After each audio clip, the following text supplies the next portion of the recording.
Hey, John. Eric, how you doing tonight? I confused myself somehow by almost starting our 1, 2, 3 intro with uno, dos, tres. I would have figured that out. I'm sure you would have got the cadence and clicked appropriately. Oh, man. Well, it's actually Wednesday. That's a good Yeah. thing. First time in It several seems like weeks here. seems like a while. Seems like a while. Seems like a while. Hey, hey. Yeah. Um, wow. So it's been a long week for me. How about you? Oh, don't even get me started. We had the holiday Monday. I think I mentioned last week, hey, my cell phone wasn't working. Anyways, You did? I and I'm not saying it this for hyperbole. I was literally on the phone with AT&T tech support for 6 hours on Monday. Six Them trying hours. everything to and seven different people before I got through all the front line, second line to the smart folks who can fix anything. At which point I even ended up I had my an older cell phone that worked fine. I'm in the car on the phone that works with my cell phone that doesn't work, my personal phone that doesn't work. It's essentially war driving, to bring back an old Wi-Fi term, around town, hitting different cell towers and having him go, "Oh, I see you connected to that tower. Do you have data?" And I pull over into a parking lot. "Yeah, I got data here." He's like, "Yeah, it looks fine." Go to another one. "You got data?" "Nope, no data here." "Everything looks fine. There's no difference between that tower and that tower." "I don't understand." This is the AT&T guy. I'm like, "I don't know. I can," and he's actually testing the connection because I downloaded this AT&T remote support app. So I was so desperate, I actually allowed AT&T to connect to my phone so they could see and stream what I was seeing on my screen. Right. You know, You installed a Trojan. effectively. And the end result is I still don't have a phone that works. But They're like, Apple yeah, basically that said, sucks. yeah, that was the end of it. He's like, I really don't have anything I can do. I have to assert it's a hardware problem. And Apple, the Apple genius, I'll air quote that at the moment, ran some diagnostic tests, and he insists it's not the hardware, it's the software, it's the provisioning from AT&T. And he said, go tell AT&T to do this. AT&T did that multiple You're times like, we did that 7 times. and still no, doesn't work. So I have a brick of a phone. And as you can probably tell from my voice, I've given up. I think I, I think capitulation whatever. is the correct response. Probably, maybe even before spending 6 hours on the I phone with, know. with Well, tech my support. biggest fear was that I go buy a new phone thinking it's a hardware problem, and my brand new phone will have the same problem, Right. which will just make me even angrier. So I'm gonna slowly figure this out. My boy, I promised him a new phone when he graduated. I might just end You up. cannot possibly give him that one. That would Well, be I so was gonna cruel. go get him a new one, but before we set it up for him, I Oh, would see if my number worked on it, and then we would transfer it to him, or I would get him all set up, and then his old phone, which still functions, is just beat up because he's a teenager. Uh, just get his old phone, see if my number now works on his old phone. And if it does, then I can be relatively confident it actually is a hardware problem. So that's the or only you could just options get I have at this yourself a point. phone and return it within 30 days if for some reason it didn't work. Oh, yeah, there's that logic. I didn't think about that. Oh, but yeah. So that, Well, regardless, I I'm mean, like, I wouldn't yeah, contort. Here's my sanity saving thing. Don't contort yourself. It's not worth it. yeah, exactly. It's not worth it. So, anyways, we'll Practice see. your, what Yeah. is it? The Zen of motorcycle maintenance, the Zen of cell phone maintenance. Zen and the Art of Motorcycle Maintenance. That's, something like that. yes, that's CS ethics class I remember having to take in college. A weird book for that, but all right.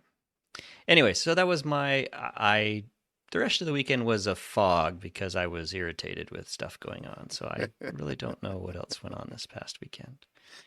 So, I'm sorry to hear that. Well, all good. I had a boys' weekend. My wife was out of town. Went down to see my son at college, and so my younger boy and I we actually had tickets for the symphony on Saturday night, Nice. which was awesome. That was really good. But he was quite busy for the weekend. He had plans on Saturday, or yeah, he had plans on Saturday, kind of in between orchestra and symphony. He had plans on Sunday. He had plans on Monday. So I had like a nice weekend, mostly around the house. Especially since he took the car. Guess I have a truck that I could drive, but yeah, did some stuff there. My thing though, I've got two projects going on at the moment. I think I mentioned the front porch work. So the front Yeah. porch, the deck part of the front porch is done. They haven't come and done the rock yet. Waiting for Mm. some of that to come in. It's on order, but I guess the thing that I was kind of frustrated by, I guess, I don't know, like on the back deck. So we had the material match front deck and back, but on Yep. the back deck they like plugged all the holes where there's screws. So there's times that, they're all hidden fasteners in the Yeah. modern Yeah. false decking these days, except that for like this bull nose on steps and for um, there's a couple other places where they have to have exposed screws, and so they have Right. plugs. Like there's like on the back deck, I watched the guy do it, and they didn't do that on the front. So I had all these exposed screws on the front, and I'm like, "Can you please?" And I took a picture of the front deck and the back deck. I'm like, "The back deck guy hid all the screws. Can you do that for the front?" They did, and then I realized after they finished that and they were done, everything else, that they didn't do it for the face of the stairs. And I was up on the top of the deck, like looking down, and I was like, oh, this Yeah. looks Yeah. great. And then you walk up to the stairs and you're like, oh my gosh, There's all the there's holes. all these. Anyway, so I've still got that to do. And I'm like, Mm. so quality or something. Although I'm super happy with the general stand, like, I'm super happy with what they did Yeah. for all the railing and everything else. There was lots of detail stuff they had to do, which wound up really good. But I look forward to pictures. yeah, I will text you a picture. Um, the the other thing though that I think I might have mentioned a couple of months ago that we were waiting to have some fencing, like we're on the list to have some fencing done, and the guy had said he could come out in January. And I don't know if you're aware, it is not January, but it is January adjacent. And so we're still happy that, hey, he came out last week. And actually, he called me Mm. last week and he's like, hey, you're next on my list. January And 52nd. yeah. I mean, it was Yeah. more like 31 plus 14, January 55th. Yeah, because it was literally Valentine's Day. I'm like, Yeah. Oh, there you go. this is a good Valentine's Day present. Um, but uh, anyway, so the thing with him, he has done a bunch of our fencing. I referred him to, or I referred some friends to him who've done their stuff, and he's awesome. But, but, and this There, is not a him thing, there's but always a but. when we bought this house, they installed a second power meter to the barn because the barn was leased back to the previous owners for a couple of years while they got all the rest of their stuff off the farm and blah blah blah blah. I mean, it was a whole thing. Okay. So I 100% know there is a power line going right through where they have to sink the fence. Okay. So I tell the guy, I'm like, hey, there's a power line goes somewhere here. I know where it comes off the barn because I can see the thing. I know Right. where it comes off the well house because I can see the thing. And there's a little bit of a divot kind of where in the parking lot which is just gravel, that I'm like, it's basically in this little area that collects with water, and it's raining out there, so you can like, I know it's about here. But I don't know how it goes in between there. And he's like, no problem, I'll do a wire locate. So they come out twice, evidently, because he called me the first time and he's like, hey, they were there and they said there's nothing there. I'm like, I went out and I met him, but unfortunately not the locator service, who was here and gone. Basically was like, yep, that's totally fine. And Okay. so I go out. I'm like, I am positive there is a power line through here, but I don't know where. And he's like, well, I'll call him back and I'll tell him again. And then, so they evidently came out today and literally painted on my grass, no PGE, which I did not realize that evidently they don't care about power lines if they didn't install it. So they installed the power line to my house. They installed the Oh, meter, but evidently it was a private contractor that installed the panel, I okay. guess. Um, Mm. so there will be a private locating service coming out tomorrow during the single hour that I have free for lunch. um, hopefully he's not early and not late. Uh, but private locating service that will evidently. I thought they used those. I've had the people here before that they've used like a I don't know, like a what do you call it, a metal detector or something like that, um, and and wave it over the ground and have paint. Anyway, I did not realize the call before you dig places were only cared about the power company's lines, not about power lines. Period. Yeah, yeah. So, anyway, that's my current frustration of okay. And I'll be honest, I don't even know how much I'm gonna have to pay the person tomorrow. The fence person was like, "Hey, do you just want to pay them then, so that I don't have to try and figure out, and bill through to you?" And I'm like, "That's fine. I'll pay them." Mm-hmm. I don't even know what it's gonna be. I hope it's just a few $100. Um, but anyway, there's my two, like, can nothing be easy? Well, wait till my something fun. The nothing is easy. Anyways, Oh, foreshadowing. okay. Okay. Well, there you go. Nothing can be easy. All It's right. okay. All right. How about a topic? All right. How So about a topic mine tonight? is more a long narrative. So Okay. I saw this. I don't remember where I saw it, either late last week or early. Like I said, this whole last week has been a fog for me. But the story is fascinating because it's a first person account of someone who fell for a scam. Uh, it uh, I pulled this piece off Schneier on security. That started as a fake Amazon service rep and ended up with a fake CIA agent, and the person lost $50,000 in cash. And this is not someone naive or stupid. It's a very long article, um, but there's a audio. I think I listened to the audio of this over the weekend. Hmm. Yeah, the story is just fascinating. It's all when you listen to it with the knowledge that this was a scam. It's like, well, duh. Red Obviously, flag this after was a red flag. scam. Yeah, but if you put yourself in this person's shoes who has little kids, who's trying to get stuff out the door, who sees this stuff, who's called and said, "Hey, yeah."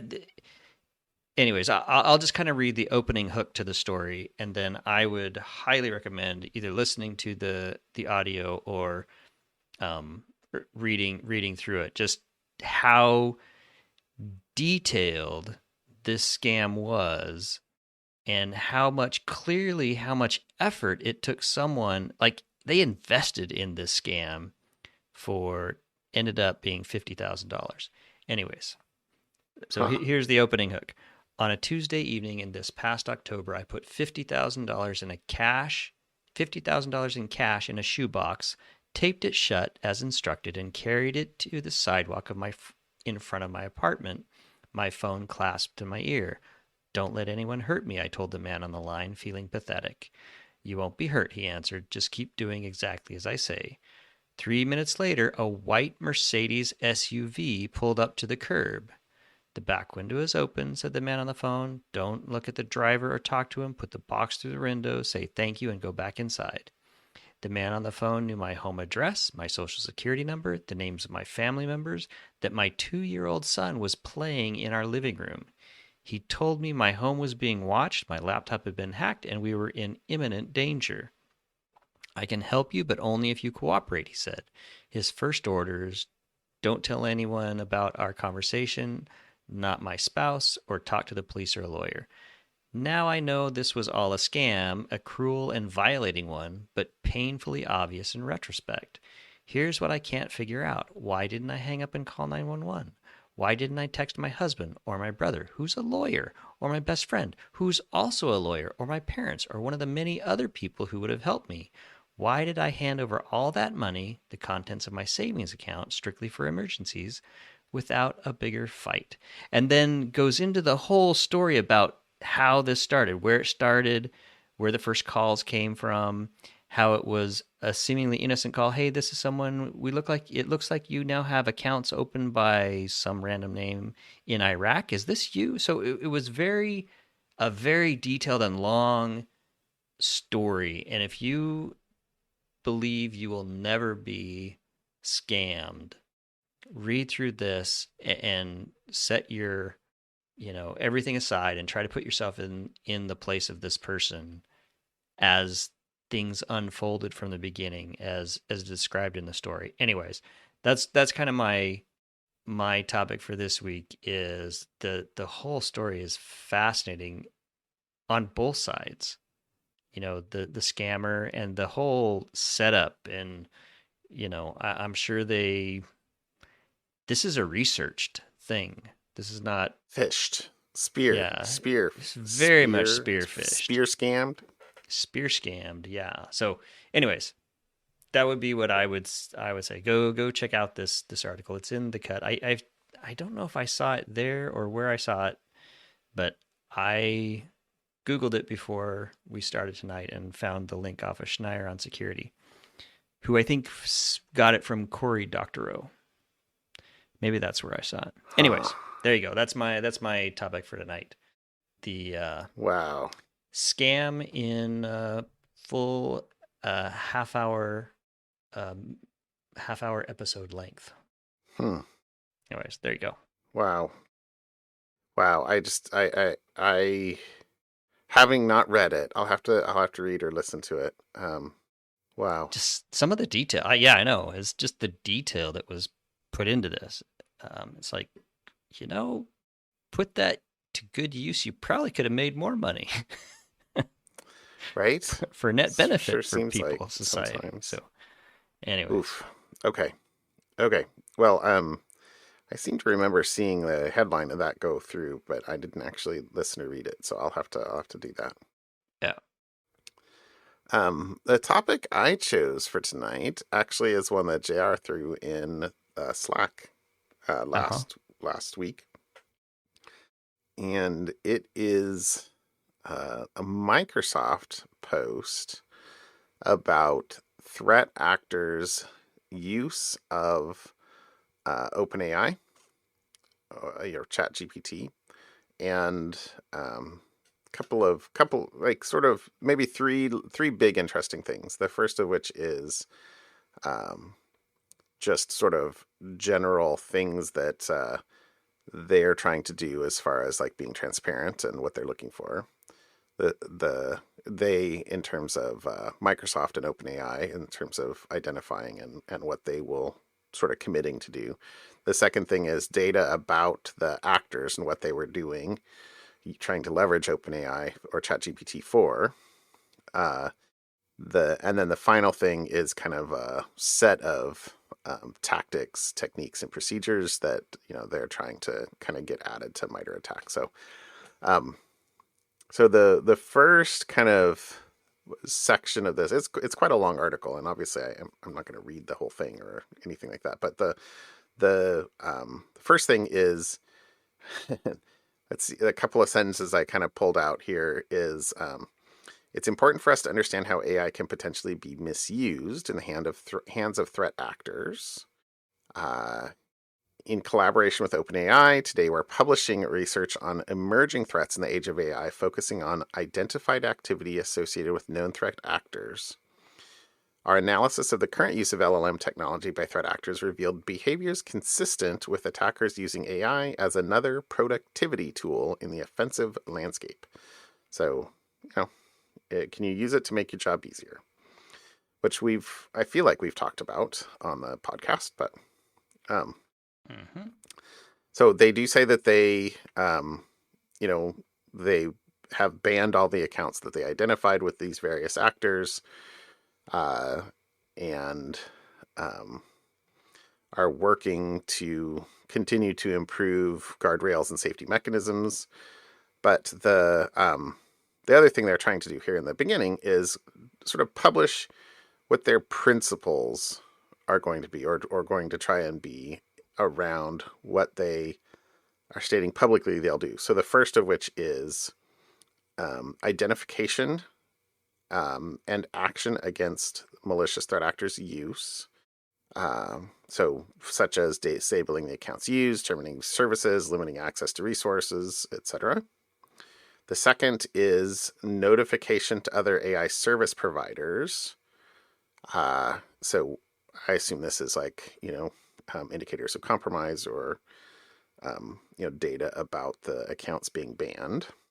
It says this will enable the service provider to independently verify our findings and take action in accordance with their own policies. So, that's an interesting thing about, I don't know.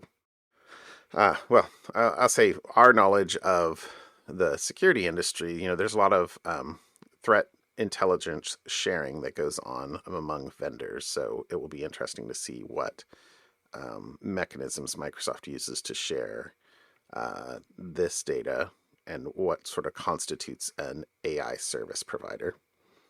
The third thing is collaboration with other stakeholders in order to promote collective, consistent, and effective responses to ecosystem-wide risks. Okay, so that's maybe a slightly up-leveled version of what will you exchange. Can you define common practices, that kind of stuff. That's how I sort of read that. And then the fourth is transparency. I'll read this whole thing. As part of our ongoing efforts to advance responsible use of AI, Microsoft will inform the public and stakeholders about actions taken under these threat actor principles, including the nature and extent of threat actors' use of AI detected within our systems and the measures taken against them as appropriate. So okay, nice, kind of not too broad set of principles, but a nice set of principles that is basically inform, share, collaborate, and be transparent about what actions you're taking. So that's cool. So that was kind of the top part of the article. That I like that. The whole middle part, in fact, the bulk of the article was about specific examples of various threat actors and what they were doing. And so this was interesting in a little way, although JR kind of summarized them for us conveniently, which was awesome. But I did think that a couple of these were, I guess, as expected. But it's good to see validation. I am also a little confused as to why they're using a service like ChatGPT. So I'm a little confused by that, but okay. I guess everybody else is doing it. Yeah, I mean, okay. So so I pulled out a full example. There were too many to go through, but maybe I'll summarize it in a second. But so the example I pulled out was Crimson Sandstorm. It says or Curium is an Iranian threat actor assessed to be connected to the Islamic Revolutionary Guard Corps, active since at least 2017. Blah blah blah about them. So what did they try and use LLMs for? Interactions have involved requests for support around social engineering, assistance in troubleshooting errors, .NET development, and ways in which an attacker might evade detection when on a compromised machine. So, how can I evade antivirus software, or I assume things like detect when I'm running in a VM, that kind of thing. So based on these observations, we map these TTPs using the following descriptions. So the first thing they were doing was social engineering, so interacting with LLMs to generate various phishing emails, including one pretending to come from an international development agency and another attempting to lure prominent feminists to an attacker-built website on feminism. So kind of spear phishing. Mm-hmm. AI assisted, or Gen AI assisted spear phishing. The second was using LLMs to generate code snippets that appear intended to support app and web development, interactions with remote servers, web scraping, executing tasks when users sign in, and sending information from a system via email. So, I guess yeah, you're probably better off using Copilot, but okay, you could do that. And then the third one was attempting to use LLMs for assistance in developing code to evade detection, to learn how to disable antivirus via registry or Windows policies, and to delete files in a directory after an application has been closed. There you go. Okay, so very interesting. Mm-hmm. Very interesting. Anyway, so there's a whole bunch of stuff in this middle thing for the names of the threat actors are crazy. There's Forest Blizzard, Emerald Sleet, Crimson Sandstorm, Charcoal Typhoon, and Salmon Typhoon. Color weather event. Right? That's how I read that. Very nice. I guess salmon is a color. Okay. Okay. Yeah. All right. Anyway. That's my parser, so. Okay, so, but anyway, so most of those are around the same things: social engineering, spear phishing, evasion, translation, recon, is what JR kind of summarized those as. But the last part of this article was about trying to identify, it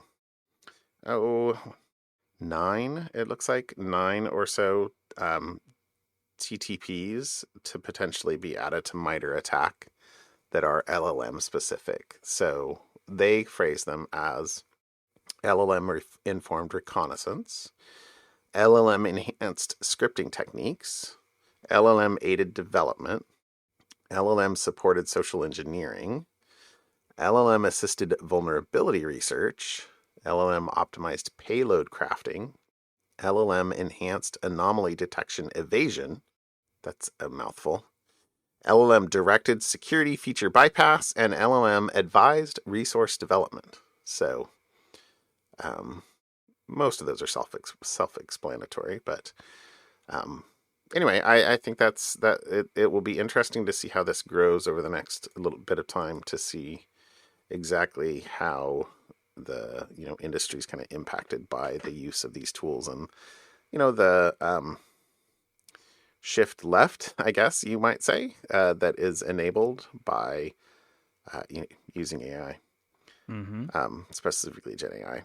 So I guess the thing that I'm really confused, though, is using a hosted service instead of, there's so many open source models that are pretty good, like you can just run your own. So I think it will be much harder when you're having to identify things as outcomes instead of identifying the misuse of a common service.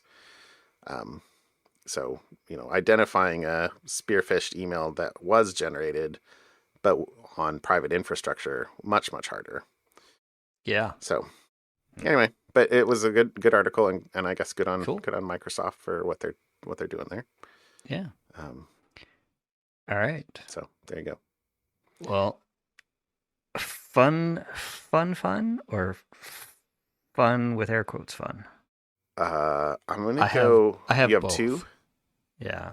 So and I I know I have talked about time a lot in the past.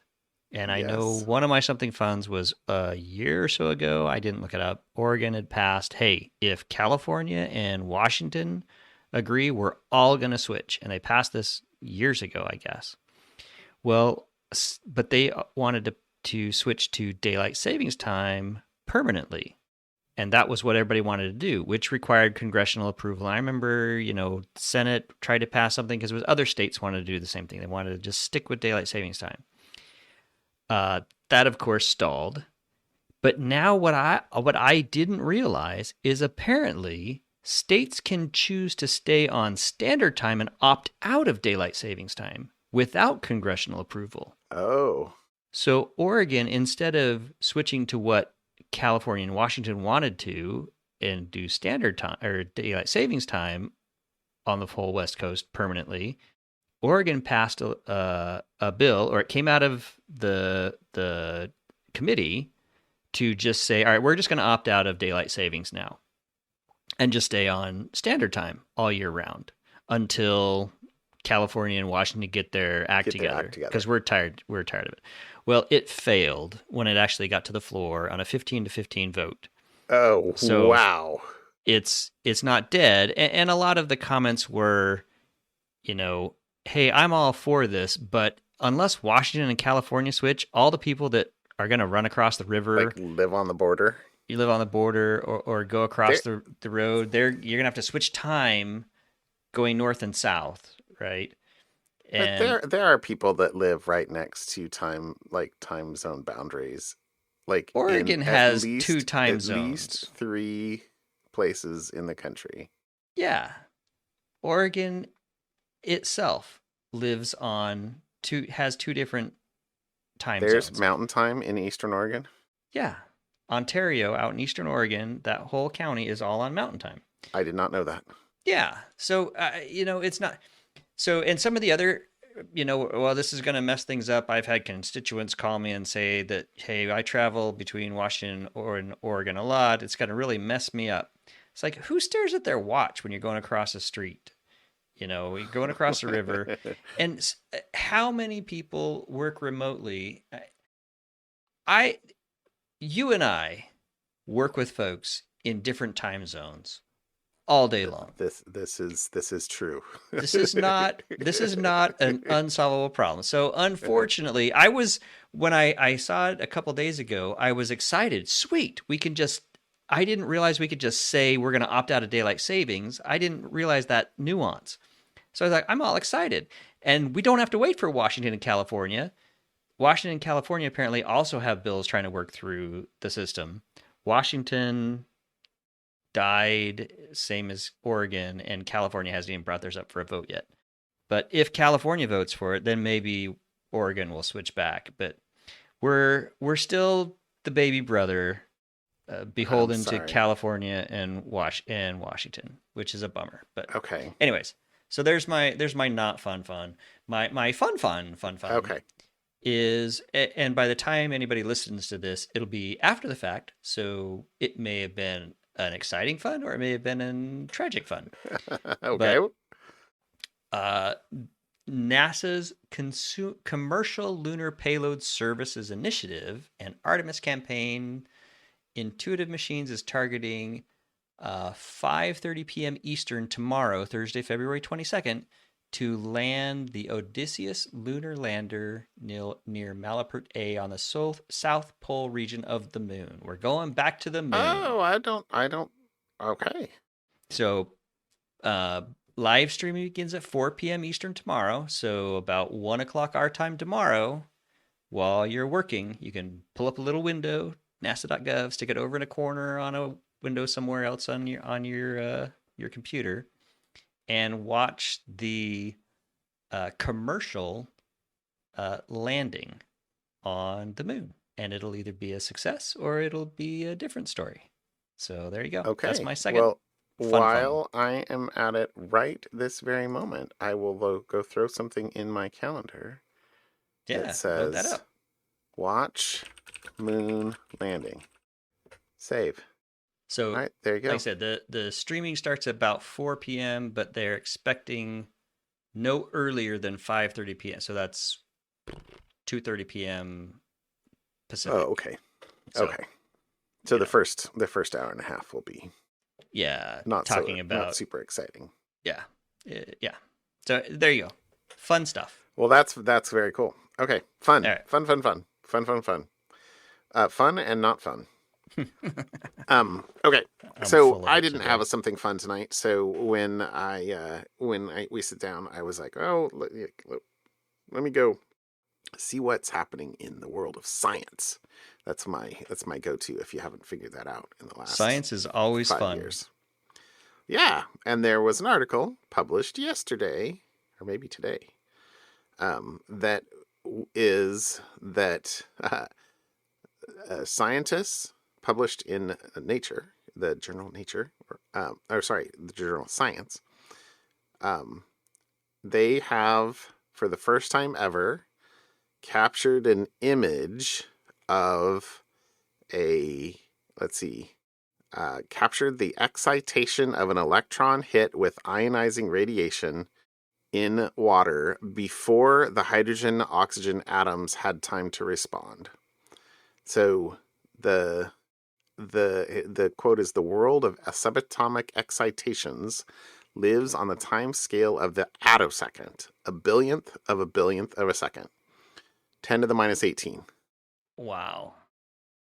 I I don't know what kind of camera shutter speed you'd need to Right? capture that.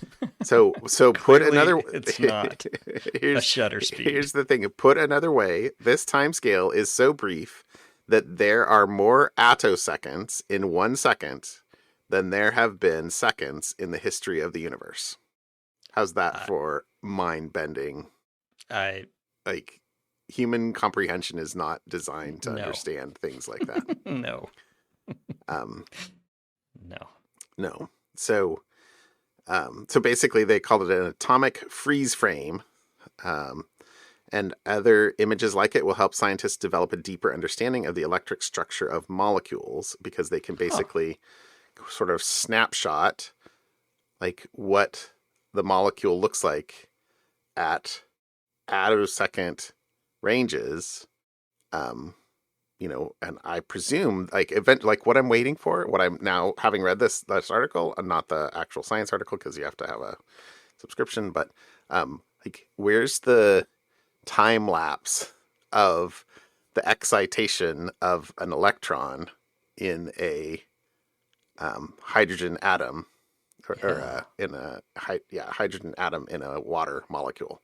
So can Like, they actually measure how fast it is? Is in attoseconds? Is it like 10 attoseconds? well, Is it this is do they basically know? like taking they call it this atomic freeze frame. So this is a single um, single frame of post Right. excitation, but before interaction with the hydrogen and oxygen atoms had time to respond. But how they did this, and evidently, I didn't realize this. There was a quote in here that the scientists who figured out how to do this won the Nobel Prize last year. Oh. I don't remember Hmm. catching that. But anyway, so they call this the LINAC coherent light source. Um, let's see, it says the technique used to achieve this incredible feat is what's called an X-ray attosecond transient absorption spectroscopy, or AX-ATOS. It uses two X-ray pulses, one to excite the water molecules and one to record the matter's response to the ionizing radiation.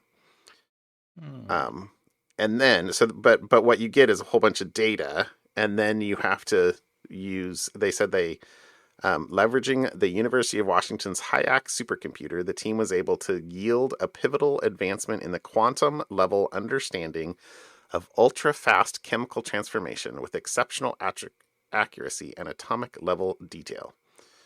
Um, so Hmm. I I'm I was like, ooh, this is cool. We got James This Webb is out in cool. space and Axatus. Uh, Axatus. Axatus. Down at the molecular level. Okay, cool. Yeah. So anyway, and University of Washington. So that's cool. I next Friday we're going up to UW to do a university visit with my son and a couple of his friends. So that's um, on his potential list, huh? it is evidently, Nice. which that would Nice. be cool. That would be cool. Of course, what are we thinking about? We're thinking about how much does it cost? Yes, we're out of state. No, they don't do Yeah. this. But there is a train. So train would be nice. Yeah. So anyway. I have ridden Anyway. that train many times. Yeah. So looking forward to that. Anyway, so there's my something fun. So Cool. atomic freeze frame. Now, if they just compute a bunch of freeze frames at different, like, call it, I don't know, Millionth of an every attosecond, or every whatever million 10 to the attoseconds. minus 17th seconds is, Right. or maybe 10 to the minus 16th. I'm pretty sure 10 to the minus 15th is a femtosecond, if I remember correctly. But anyway, it doesn't matter. Anyway, like, I'm just picturing, like, go compute, like, I don't know, Yeah. 24 of those, and you'll get a second of video. Nice. Anyway, there you go. Fun. Super cool. Thanks, John. All right. Have a great evening, Eric. Yeah. We'll chat with you later. Talk to you later. Have a good one. Bye. Bye.